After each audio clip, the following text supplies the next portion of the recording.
llama no se apagará. Es un río que no se detiene. El arca por fin está en casa. El rey ha venido a morar. El avivamiento en calle Broadway. River Church es un río que no se detendrá jamás. No. River Church es un río que no se detendrá jamás.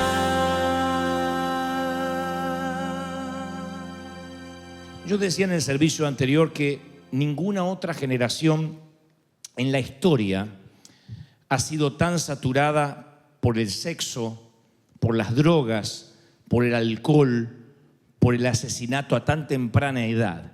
No quiero caer en aquella vieja mítica frase de que todo tiempo pasado fue mejor, pero yo estoy absolutamente convencido que el crimen y la violencia, del modo que ahora se ha exacerbado, no ha ocurrido nunca antes. Cuando el Señor decía que en los postreros días el amor de muchos se enfriará, padres se levantarán contra hijos, hijos contra padres, es literalmente lo que ahora está ocurriendo, donde el sistema educativo está pervertido, donde los maestros introducen a nuestros hijos sin que podamos hacer nada. Nos quedamos impávidos ante la introducción del tercer sexo, el ateísmo, la evolución, la homosexualidad. Ahora, tú quieres hablar de Cristo y te discriminan, aún en este país. Pero todo lo demás, las actitudes sexuales libres, la intolerancia antirreligiosa, es parte de lo común, de lo cotidiano de nuestros colegios. Y nuestra generación está bajo, yo me atrevo a pensar, uno de los peores bombardeos que jamás tuvo, un colapso moral que jamás hemos vivido. Oremos mucho por nuestros hijos, no viven las mismas tentaciones que nosotros. Y con esto no estoy diciendo que nosotros éramos más santos. Lo que estoy diciendo es que no teníamos tanto acceso a las tentaciones como nuestros hijos chiquititos ya tienen. La manera en que ellos están expuestos a todo tipo de basura virtual, a todo tipo de desviaciones. Y esto no es que me estoy volviendo antiguo o viejo, sino que tenemos 4 hijos y vemos cómo ellos están luchando continuamente con a veces el entorno, con el que dirán, con el que todo el mundo lo hace. Y lo peor que pudiera pasarnos es que logremos como adultos tocar a Dios, tener la presencia de Dios en nuestras vidas y perdamos a nuestros hijos en el proceso. Que perdamos nuestro hogar, que construyamos una casa y perdamos nuestro hogar en el intento, que nuestras familias se vuelvan cada vez más disfuncionales.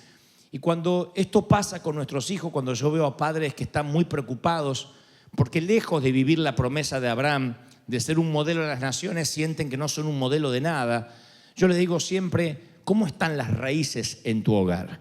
¿Qué es lo que estás enseñando a tus hijos? Ahora vamos a convenir algo antes de avanzar, porque también lo dije en el servicio anterior. Yo estoy consciente que estamos pastoreando todo tipo de familias disfuncionales.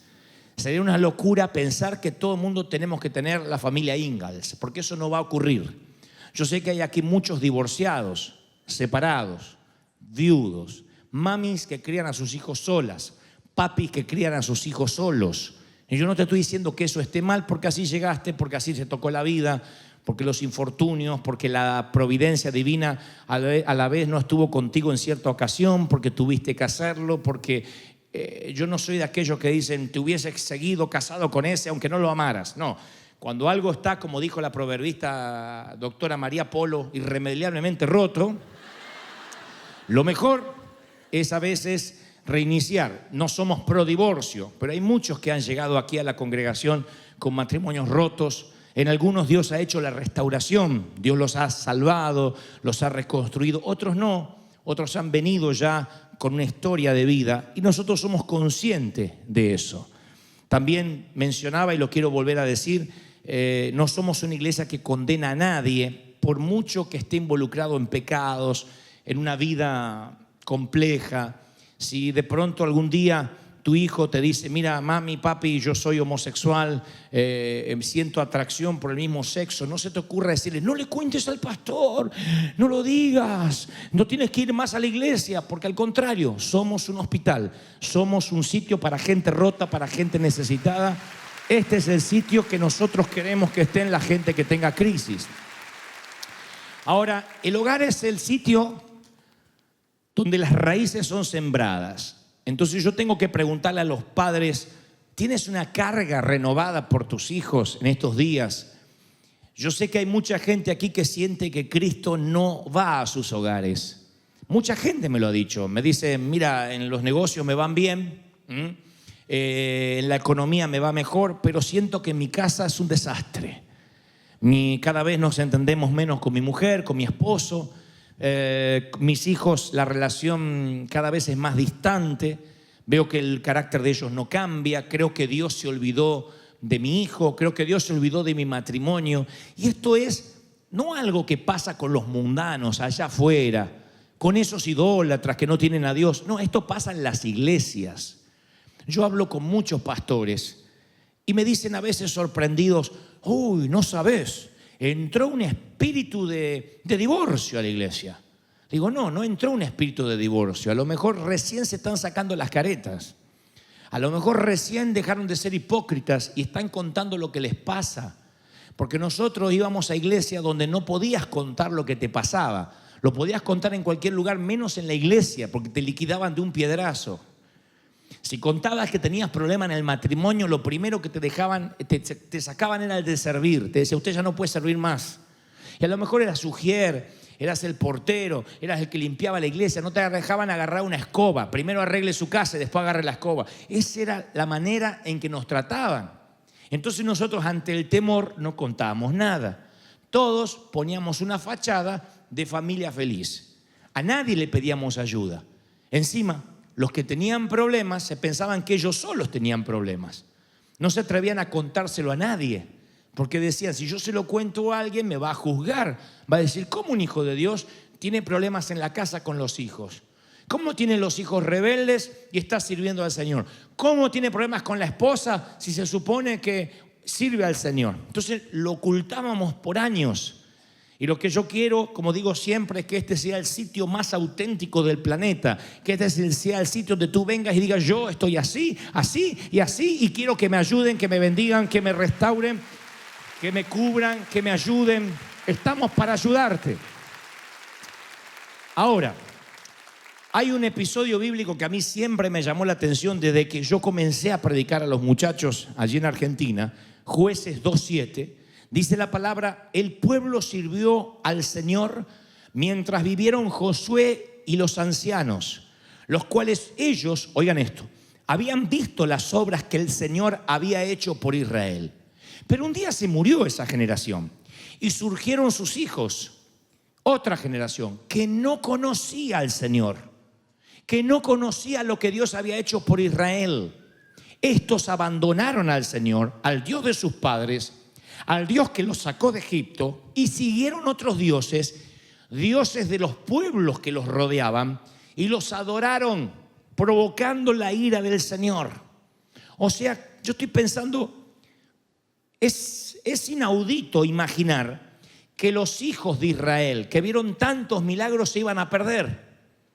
Uno diría, se pierde la tercera, la cuarta, la quinta generación allá por los nietos. No, los hijos de los que vieron los milagros era una generación que no conocía a Dios. Es como que dentro de 50 años tus hijos y los míos les importa un cuerno a la iglesia, no saben quién es Dios, no les importa venir a River Arena, la presencia de Dios es un chiste. Y ustedes dicen, ¿y qué pasó en el medio?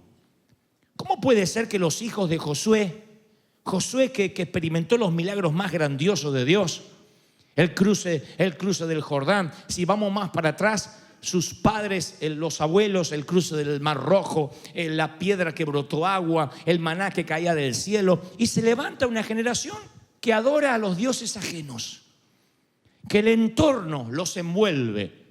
¿Quién es el culpable? Cuando ven esta historia, vamos a buscar un culpable. Dice la palabra, y se levantó una generación que no conocía al Dios de sus padres. Vamos a buscar un culpable. ¿Quién es? ¿Quién te parece que pudo haber sido el culpable? El autor intelectual de que haya toda una generación que no conozca al Dios de sus propios padres. ¿Quién es? ¿Satanás? ¿El culpable? Bueno, puede que sea el autor intelectual de esto, pero ¿quién es el culpable directo para que sus hijos no conozcan al Dios de los padres? ¿Dios? Dios tenía que haberse tomado el trabajo de hacerle otros milagros nuevos a los hijos para que los hijos crean como creyeron los cabezones de los padres. ¿O eran los padres quienes debieron transmitir a sus hijos algo que no transmitieron y sus hijos dieron por sentado? Cuando nuestros hijos dan por sentado esto que ya tenemos e ignoran el desierto por el cual pasaste, el sacrificio que te costó tener lo que hoy tienes, se hacen unos petulantes, se transforman en unas personas que se llevan el mundo por delante como si el mundo les debiera algo. Y lo peor de todo, fundamentalmente, personas que no conocen el Dios de los milagros, personas que no saben lo que es el Dios de la siembra y el Dios de la cosecha. Una generación entera que no conocía a Dios. Yo no lo puedo creer. ¿Qué pasó con Josué? Tan ocupado estaba en conducir los ejércitos de Israel que se olvidó de enseñarle a sus hijos quién era el Dios de los ejércitos de los cuales él comandaba. ¿Puedo estar yo tan ocupado en predicarle a ustedes que mis hijos desprecien a Dios porque Dios de alguna forma sienten que les robó a sus padres y su padre nunca les dedicó tiempo a ellos? Podría pasar. Sería la peor tragedia que nos pueda ocurrir. Por eso el Señor en Deuteronomio dice: grábate en el corazón estas palabras que yo te mando hoy. Y escuche que, como digo siempre, qué quirúrgico que es el Señor. Qué exigente que es a la hora de buscar las palabras, porque no agrega ni quita una. Fíjense si esto no es maravilloso. Le dice a los padres: grábate en el corazón estas palabras que yo te mando hoy. Incúlcaselas continuamente, no a veces, continuamente a tus hijos. Háblale de estas palabras cuando estés en tu casa y cuando vayas por el camino. Cuando vayas por el camino no le pongas una movie, háblale. Cuando te acuestes y cuando te levantes, no te los quites de encima dándoles un iPad y que se queden 4 horas ahí. Háblales. Atas esto a tu mano como un signo. Llévalas en tu frente como una marca. Y aquí habla de términos metafóricos. No es que el padre se iba a inscribir un tatú aquí, sino que la palabra de Dios esté para el hijo como si estuviera tatuado en la frente. Porque un hijo lo que lo impacta no es lo que el padre dice, sino lo que el padre hace, lo que la madre hace. El poder del ejemplo, la integridad, la entereza en tu frente. Escríbelas en los postes de tu casa y en los portones de tus ciudades. 3 disciplinas, dijo Dios, tema primario en la educación de los hijos: rodearse de recordatorios e impartir la bendición. Dios dijo: tienes que hacerlo, porque de otro modo se va a levantar una generación que no valora lo mismo que tú le das valor. Recuerden que los hijos conocen rápido el precio de todo, pero rara vez conocen el valor de algo. El precio es muy distinto al valor. El precio es lo que uno puede comprar más o menos en una tienda. El valor es aquello que no se puede cuantificar. Es el sacrificio. Son las horas que tú oraste, las horas que cuando tú sembraste y diezmaste en fe porque no tenías para comer. Algunos de nuestros hijos ni saben que algún día fuimos pobres, ni saben que algún día tuvimos que, algunos de llegar como inmigrantes, luchar a diario, y desconocen y lo dan por sentado. No esperamos que ellos pasen lo mismo que nosotros. Pero Dios dice: no tienen que pasar lo mismo, tienen que saber que yo soy el Dios que saqué a sus padres de Egipto. Tienen que saber que yo los saqué de la esclavitud.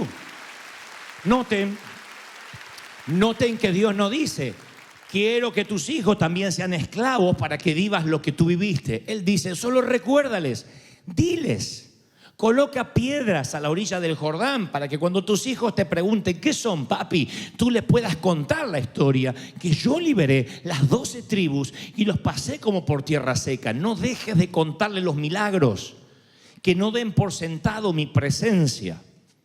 Pero hay algo que nos juega en contra y es ese entorno, esos dioses ajenos. Los dioses ajenos no es siempre necesariamente un ídolo del rock, un rockstar.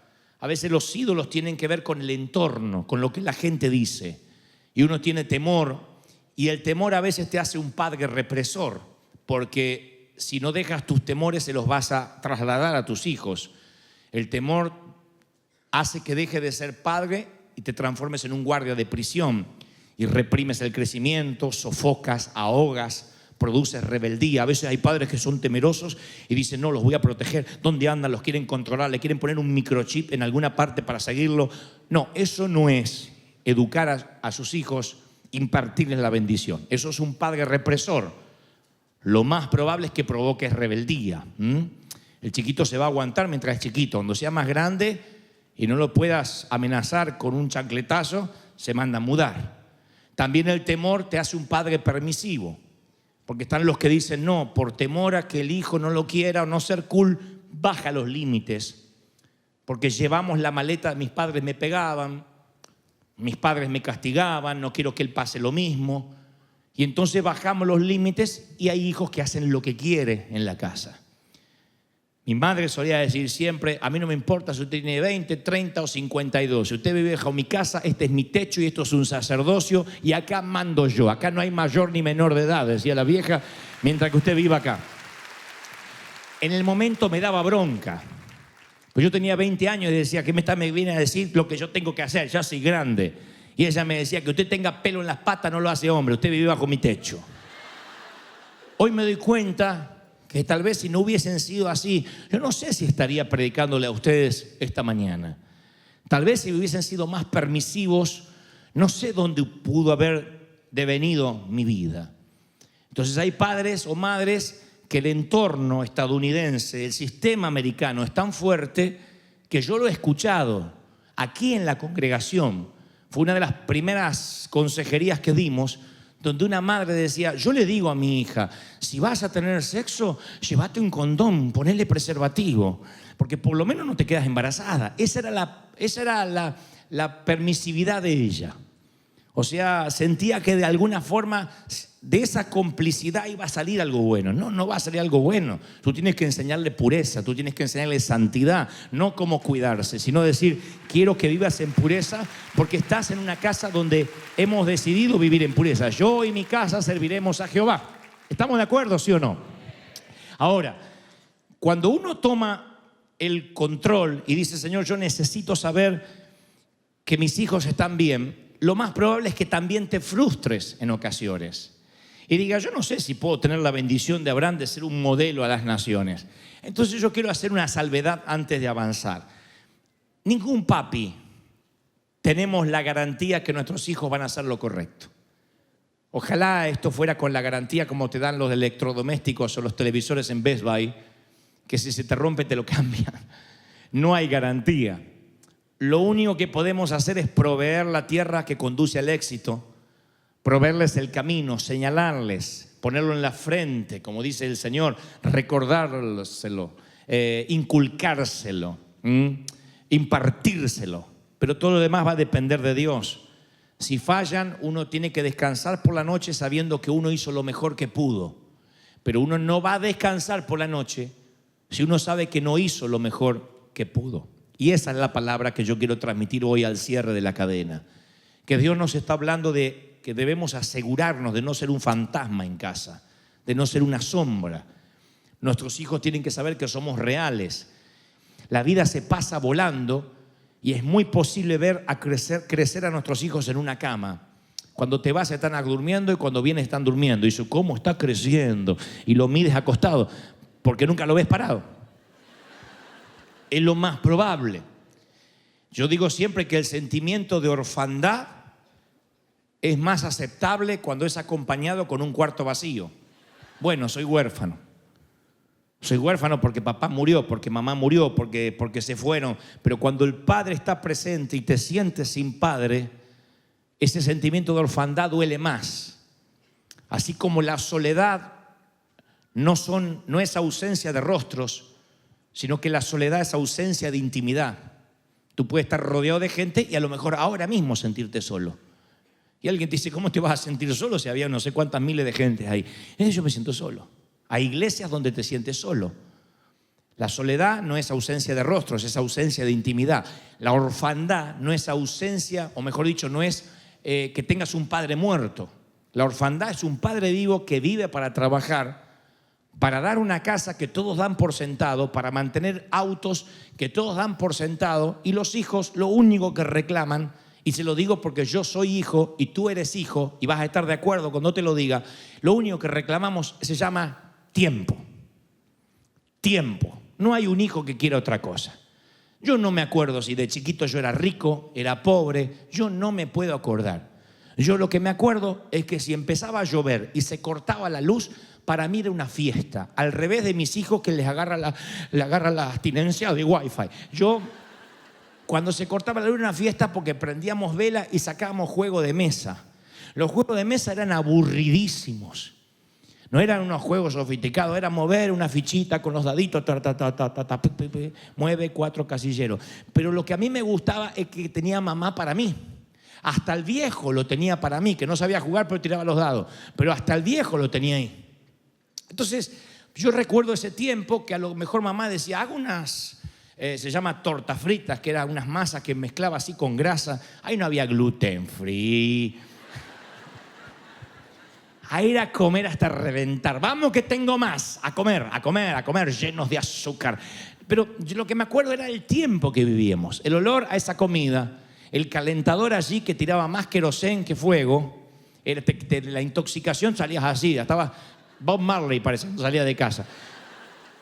Pero recuerdo ese tiempo como algo maravilloso. Recuerdo a mi papá diciendo, hoy dan una de John Wayne. Hoy dan una de John Wayne a las 2 de la tarde. Se llamaba Sábados de Superacción. Y prendía la tele y en blanco y negro toda la familia, yo comiendo una banana, el otro hermano comiendo otra cosa, todos mirando la película de John Wayne. Yo no digo que vamos a volver a eso porque cada uno mira sus series en sus propios dispositivos. Yo hablo de la conexión que había y la desconexión que hay hoy. Entonces uno dice, yo soy un padre presente, yo soy hombre. A mi familia no le falta nada, pero yo digo siempre, ser varón no es ser hombre. No se mide a un hombre por los músculos, sino por la fibra moral.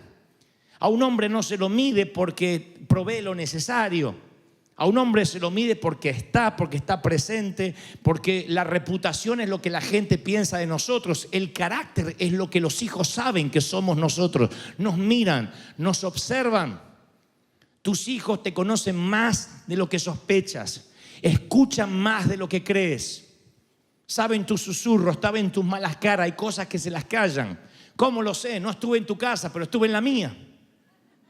Yo sabía todo. Sabía cuando mis padres hablaban mal de la iglesia. Sabía cuando discutían, escuchaba los ruidos raros. En una casa chica se escucha todo. Dios me libró de no quedar traumado por algunas cosas. Y un padre comprometido, dice la estadística, cuando hay un padre comprometido en una casa, los hijos tienen un 75% de probabilidades de ser cristianos comprometidos.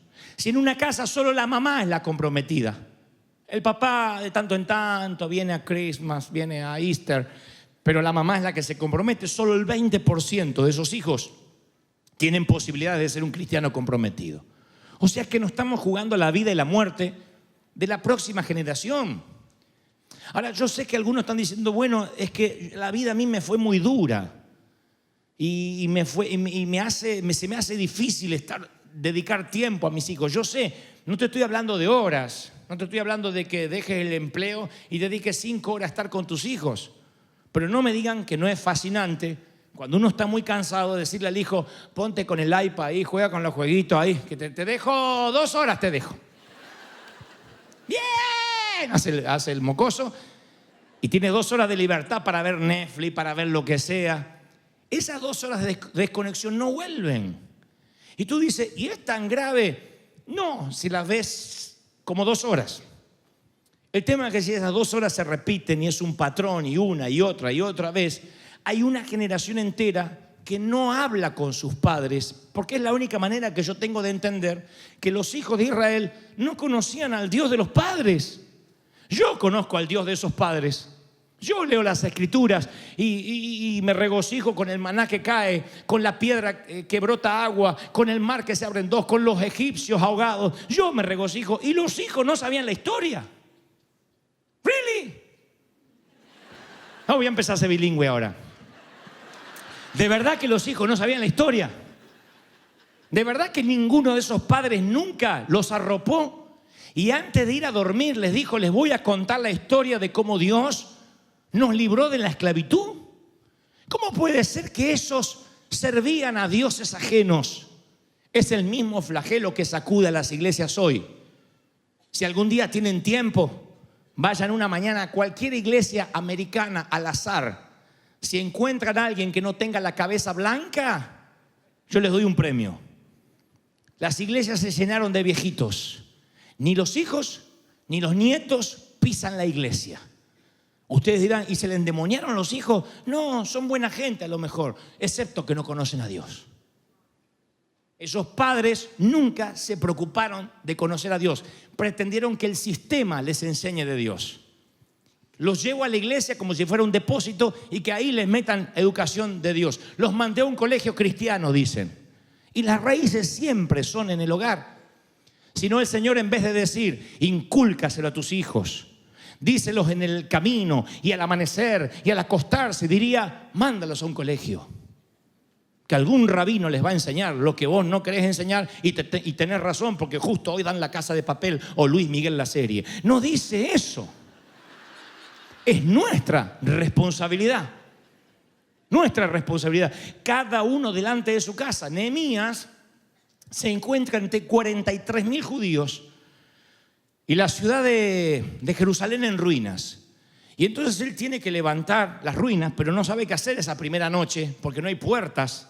Entonces dice: esto es lo que dije. Quiero que se paren arriba de las ruinas y señalé guardas o guardias de los moradores de Jerusalén, cada uno en su turno y cada uno delante de su casa. Nehemías 7:3. Cada uno delante de su casa. Cada uno era responsable por cuidar a los suyos. Nehemías no dijo: yo soy tu pastor y te voy a cuidar tus hijos. Tú los tienes que cuidar. El pastor puede darte un mensaje más o menos bueno, pero tú eres el responsable durante toda la semana de cada libro que entra a tu casa, de cada disco que entra a tu casa, de cada cosa que le escuchan los auriculares, de cada influencia que hay en tu hogar, en la tele. Porque ignorar o ser indiferente a lo que él escucha, habla, con quien se conecta, puede ser la incubadora de un problema más grave mañana.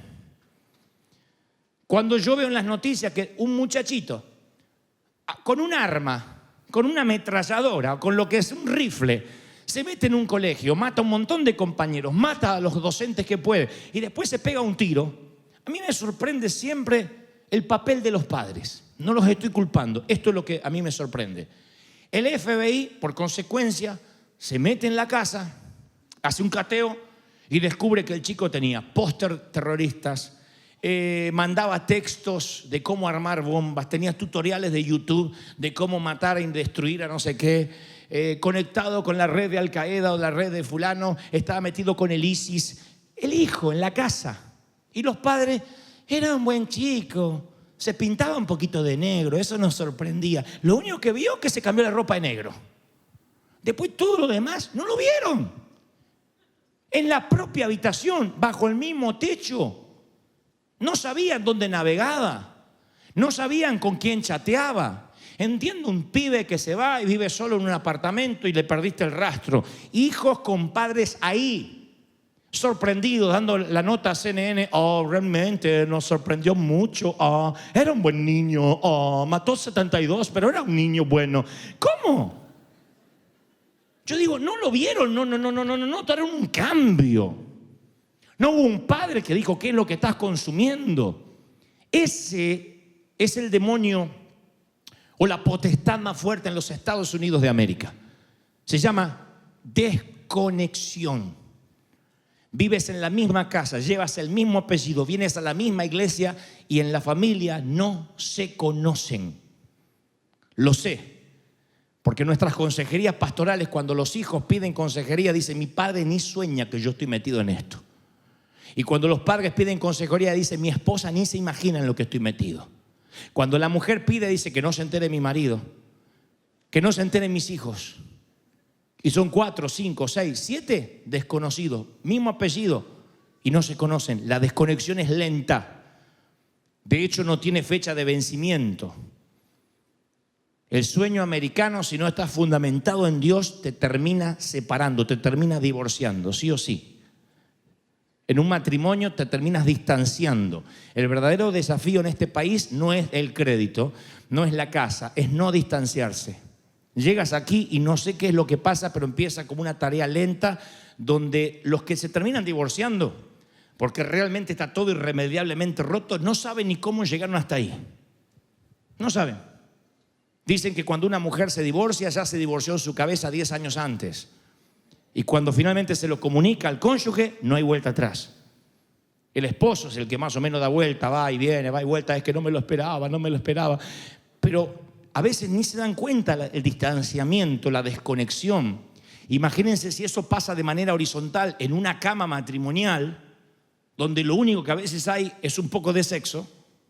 Imagínense lo que es para abajo con los hijos. No hay conexión, no se conocen. ¿Y el fulano llegó? Sí, ahí hay comida en la nevera que se enfríe, que se caliente. ¿Salió? No sé, no lo vi, debe estar en su habitación, está la puerta cerrada. Como si estuviera hablando un conserje de los huéspedes del hotel. ¿Salió el de la habitación 32? No, creo que está ahí, puso no molestar, así que no lo molesta, hace 3 días que no sale. Entonces la palabra, cuando Dios dice literalmente que los hijos no conocieran al Dios de los padres, esto me lleva a otra conclusión. Yo no creo que fue tan explícito como no conocían al Dios de los padres, no conocían a los padres. Porque si mis hijos me conocen a mí como padre, van a conocer a mi Dios. Porque de la abundancia de mi corazón habla la boca. Es imposible que no me conozcan, no conozcan a Dios y me conocen a mí. Imposible. Imposible. Si tú hablas conmigo, seguramente vas a conocer a Dios. Y no porque yo sea alguien que ande orinando agua bendita por la vida, sino porque no tengo otra vida. Es lo que hago. Es lo que hago: inspirar, ministrar, predicar, servir. Es lo que hago. Y si me conoces, conoces a mi Dios. Pero estos muchachos no conocían al Dios de sus padres. Yo creo que se desconectaron. Por alguna razón se desconectaron. Y yo no sé cómo uno se logra desconectar. Miren, estamos conscientes como pastores que hay muchos aquí que no tienen una familia funcional. Y eso no te hace ni más ni menos espiritual. Yo bendigo a los viudos, a las viudas, a los separados, a los divorciados, a los solteros, a los que los que llegaron en concubinato, porque muchos están en proceso de arreglar su vida, otros no se han podido divorciar legalmente. Yo no estoy diciendo que aquí todo el mundo tiene que ser la casa de la pradera, los Charles Ingalls. Estamos conscientes de eso. El gran tema es cómo vas a pararte en tu hogar, sea que tu hogar esté formado como sea que esté formado. ¿Cómo vas a pararte en tu hogar? Si te divorciaste, si te separaste, es muy doloroso perder una pareja, porque cuando uno pierde una pareja, esa persona se lleva tus secretos. Alguien definió alguna vez que si enviudas, por lo menos los secretos se fueron con el homenajeado. Pero lo que es doloroso es saber que tus secretos ahora están con alguien más. Y yo sé que de nada sirve una cena elegante si no tienes con quién compartirla, o qué bueno puede ser un gran televisor, un gran plasma, si no hay nadie para verlo contigo. Entonces, esto que es un trance de la vida, para algunos cuantos que se han tenido que divorciar, que están solos, que están viudos, a veces te deja muy expuesto en los afectos. O sea que te deja muy sensible, muy necesitado, carente de afectos, y cualquiera que te preste atención desata un huracán de sentimientos. Si es el sexo opuesto y estás libre, está bien, pero a veces quien despierta esos sentimientos, déjeme avanzar, son los propios hijos. O sea, a veces hay personas que quedan solas o divorciadas y algunas madres o padres buscan el afecto que le falta en ese hijo que no puede darte el afecto que estás necesitando. O sea, los ponen de cómplices. Y la palabra perversión no solo tiene que ver con lo sexual, sino cuando pervertir significa desviar del uso natural. Un niño tiene que ser niño. Un niño no puede ser la víctima inocente de una guerra de dos adultos. Y siempre que hay gente separándose, le decimos, no contaminen a los hijos. No, pero el desgraciado del padre no sabe lo que me hizo. Tiene que saber quién es el padre. No. Que se entere quién es el padre cuando sea mayor de edad. Que saque sus propias conclusiones. Porque te falló a ti como marido, no a tu hijo como padre. Sigue siendo el padre de tu hijo. Sigue siendo el papá de tu hijo. A lo mejor es un pésimo marido, pésimo esposo, infiel, pero es el padre de tu hijo o la madre de tu hijo, valga el caso. Entonces a veces cuando alguien está necesitado de afectos, se pone a su hijo de su lado como si fuera un cómplice y termina siendo un rehén, y tu hijo no es un rehén. Lo aclaramos siempre. Yo no lo he dicho mucho los domingos aquí, pero yo creo que ante este flagelo de una generación entera que no conoce a Dios, es necesario decir, no le des al niño algo más excesivo de lo que puede cargar emocionalmente. Ya bastante estrés tiene con su propia adolescencia. La niñez es un privilegio que pasa una sola vez, y cuando tú lo cargas transformándolo en un rehén, en un cómplice, es una carga que él no merece. Tu hijo jamás, nunca, por más buena onda que seas, va a ser tu amigo. Nunca. Porque eso es pervertir el uso natural de un hijo. Tu hijo nunca va a ser tu amigo. Tu hija nunca va a ser tu amiga, va a ser tu hija. Puede ser tu compinche, puede ser que tú estés amafiada con tu hija y la pases bien, pero nunca va a ser tu amiga, va a ser tu hija, y nunca dejarás de ser responsable por esa hija que un día Dios te prestó para que críes, para que la pongas en la sociedad y para que sea una mujer de bien o un hombre de bien. ¿Estoy siendo claro en esto, sí o no? Entonces, pase lo que pase, te pelees o discutas, recuerda que cualquier pareja puede arreglar cualquier problema puertas para adentro en la habitación. Mi vieja, sin ser una proverbista, decía, los matrimonios se pelean y después se arreglan en la cama, y los demás afuera no estamos ni invitados ahí. Y es verdad. Pero cuando tú cuentas, ya sea tu propia madre, o cuando tú sacas un problema matrimonial afuera, después te arreglas y el de afuera no se olvida. Tú lo perdonaste a tu marido, pero lo que contaste por ahí de él o de tu mujer no se lo olvida a nadie. Entonces, cuando uno entiende que hay códigos que tienes que tener, como el sacerdote de la casa, pararte en la puerta, y todo lo que pase de la puerta para acá lo arreglas como sacerdote del hogar. Tienes que pedir consejería, pides consejería de manera confidencial, privada, y se arregla de las puertas para adentro. Esa es nuestra responsabilidad para que fundamentalmente la familia no se desconecte. Este es un país, insisto, donde los hijos pasan horas en su recámara haciendo disque tarea, en su computadora, con un wifi, con una autopista virtual de miles de información que tú ni soñaste ni en tu hora más perversa cuando eras joven. No tienes la menor idea lo que tus hijos ya vieron. No tienes la menor idea, no lo que van a ver. Y no digas, ay, no, mi hijo no está cubierto, no, mi hijo es muy santo. Tú, abuela, no tienes la menor idea lo que vieron. No lo sabes. Pero como pastor de los jóvenes te lo digo, tú no tienes la menor idea de lo que ya vieron. Vieron mucho más de lo que tú viste en tu propia vida sexual. Ya lo vieron en una pantalla. Es imposible que no lo vean. Y si me dice, no, le puse un filtro, olvídalo. Ya lo vio en el celular de un amigo, alguien se lo mandó, recibió fotografías, hay una imagen gráfica que se metió primero y después vino otra y otra. Ya lo vieron. ¿Qué vamos a hacer? Ese es el problema. No, esto no pasa, esto no pasa, esto no pasa, esto no pasa, esto no pasa, esto no pasa. No vamos a practicar yoga. Hay que decir, esto está pasando. ¿Qué vamos a hacer? Yo tengo una respuesta. La iglesia no puede hacer el trabajo. Yo como pastor no puedo hacer el trabajo. No puedo. Te hayas divorciado, no te hayas divorciado, tengas una familia funcional, los críes sola, no lo puedes traer a la iglesia y que el pastor o el líder de jóvenes arregle a tu hijo. No va a pasar. Porque la presión es tanta durante la semana Es tanta el entorno que lo envuelve, los dioses ajenos, que lo único que va a sostener a tu hijo son las raíces de tu hogar, de tu casa, de tu hogar. River Shore no sostendrá tu familia, la va a sostener tu casa. Alguien tiene que decir: Señor, tú estás hablando conmigo hoy. Tu casa. Yo no le puedo echar la culpa a nadie, es mi casa y es la tuya. Cuando esa responsabilidad te viene a la mente, dice: wow, entonces, ¿cómo puedo hacer frente? Yo muchas veces oro aquí por los niños cuando los presentamos, cuando los bendecimos. Y te confieso, muchas veces cuando yo oro por ellos y digo: Señor, los cubro, los rodeo, siempre me pregunto: Señor, ¿cuántos de estos, si tú no vienes antes, serán adultos y se perderán en las garras del diablo porque sus padres descuidarán la atmósfera espiritual del hogar? Bendecirlos es un símbolo. Después que te queda toda una tarea de mínimo 20 años. Eso es como cuando nos multiplicamos en la iglesia. Hay gente que dice: yo ya traje un alma nueva, ya está, la dejé ahí. ¿Qué mamá fue, parió un hijo y lo dejó en la nursery? Le dijo: ¿qué? ¿Había que traerlo?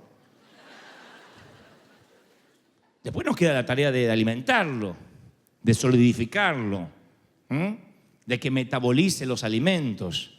Y los hijos son eso, es una tarea diaria. No les voy a dar cátedra yo de cómo ser padres, porque aquí hay padres de todas las edades, pero un hijo cuando tiene 3, 4, 5 años tiene ciertas necesidades que no son las mismas de los 10, de los 15, de los 20, de los 25, y va cambiando el desafío. Nehemías dijo: no tengan temor de nadie temible que venga alrededor. Pelead por vuestros hijos y por vuestras hijas y por vuestras mujeres y por vuestras casas, que Jehová está de su lado. Pelead por ellos, pelead, dijo. ¿Cuántos dicen amén? Vamos a pelear por nuestros hijos. Ahora, yo no te quiero asustar, nada más te quiero dar un shock de realidad, una terapia de shock. Tus hijos han visto más de lo que jamás tuviste en toda tu vida adulta. Han escuchado las obscenidades más espantosas que ni en toda tu vida adulta pronunciaste ni escuchaste. Nos aventajan en muchas cosas. ¿Será entonces que nos debemos resignar a que los vamos a perder? No, no los vamos a perder.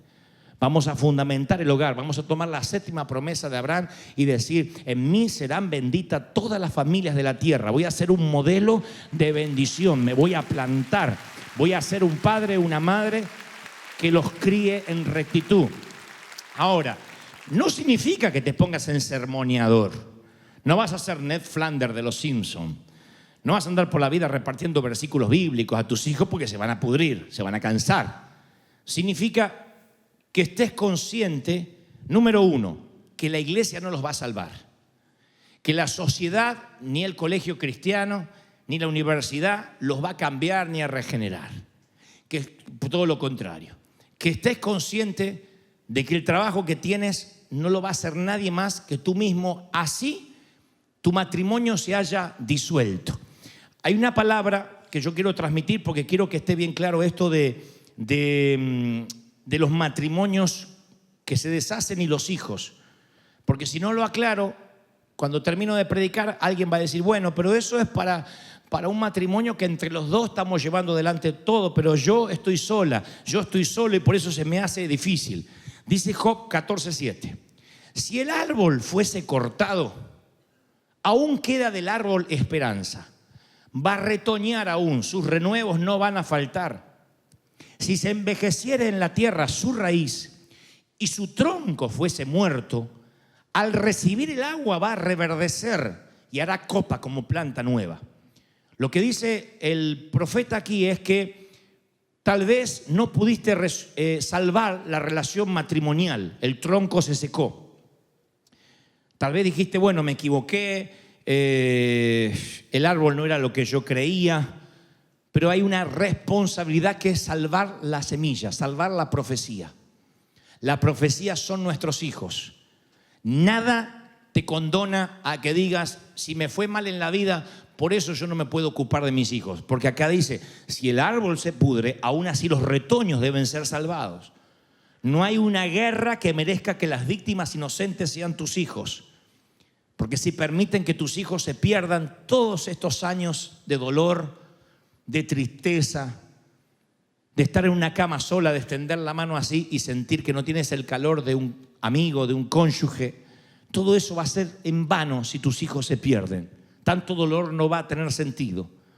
Es posible que el cuento del príncipe y la princesa se hizo añicos, pero tú tienes que salvar la profecía. Tus hijos son la profecía. Es posible sacar una buena semilla de un árbol muerto. Aunque no estuvo bueno el árbol, la profecía va a ser buena. ¿Cuántos dicen amén? La profecía va a ser buena. Tienes que salvarla, decir, voy a salvar la profecía, voy a salvar a mis hijos.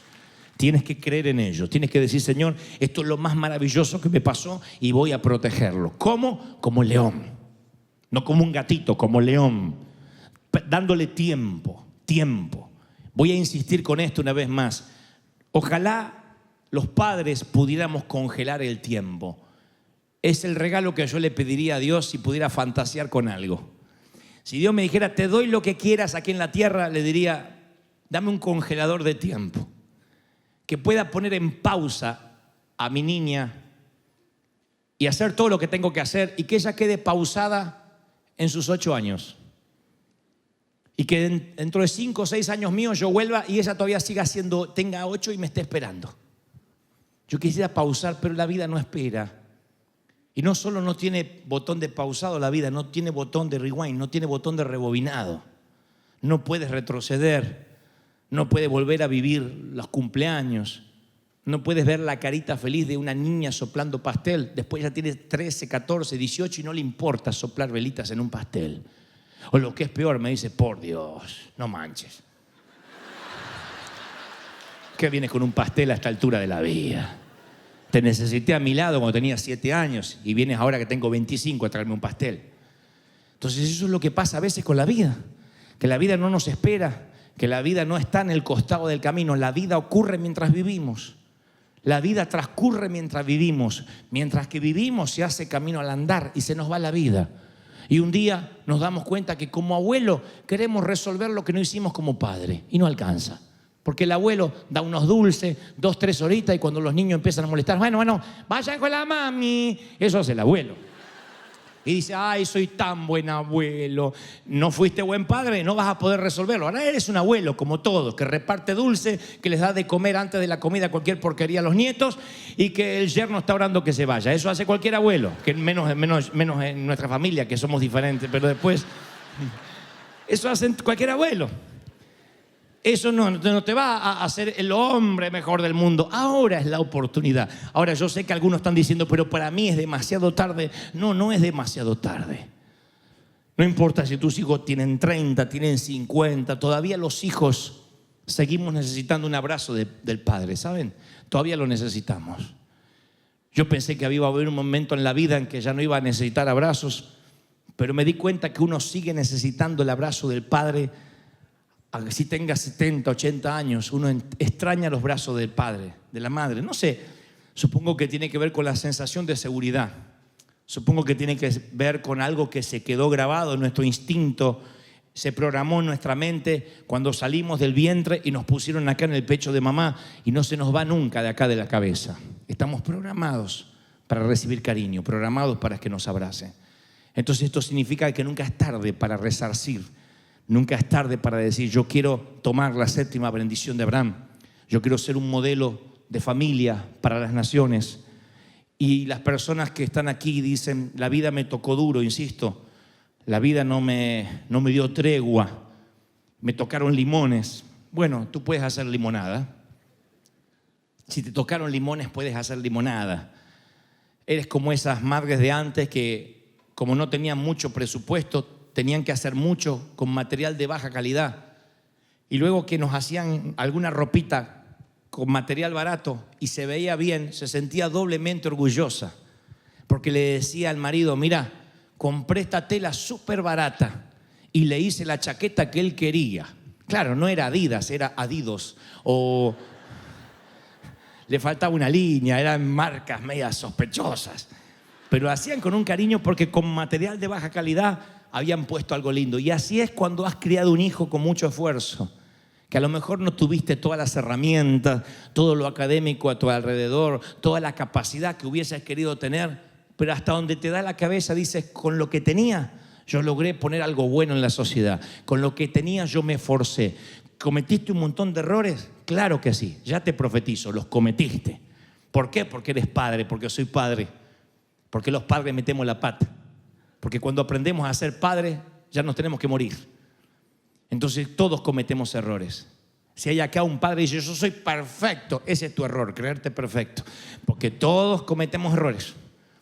Y no vamos a ser nunca los padres que ellos quisieron tener. Pero por lo menos yo quiero llegar a mi cama a la noche, viejito, sabiendo que tuve en mi frente, en mis brazos, en los dinteles de la puerta, en los dinteles de la ventana, la palabra de Dios, que se los inculqué, que digan el viejo, la vieja amaban a Dios. Ellos seguían al Señor. A veces el viejo no tenía ni voz, estaba cansado y seguía sirviendo al Señor. Nunca vi a mi papá renegando por servir. Nunca lo vi sufriendo por diezmar. Nunca lo vi hablando mal de los hermanos. Nunca lo vi criticando. Eso los va a impactar para que ellos tengan una vuelta menos que correr. Para que ellos sepan que tienen un ejemplo. Si crees que Dios te habló esta mañana, si dices Dios está hablando conmigo, vamos rápido, ponte de pie rápido, rápido, rápido.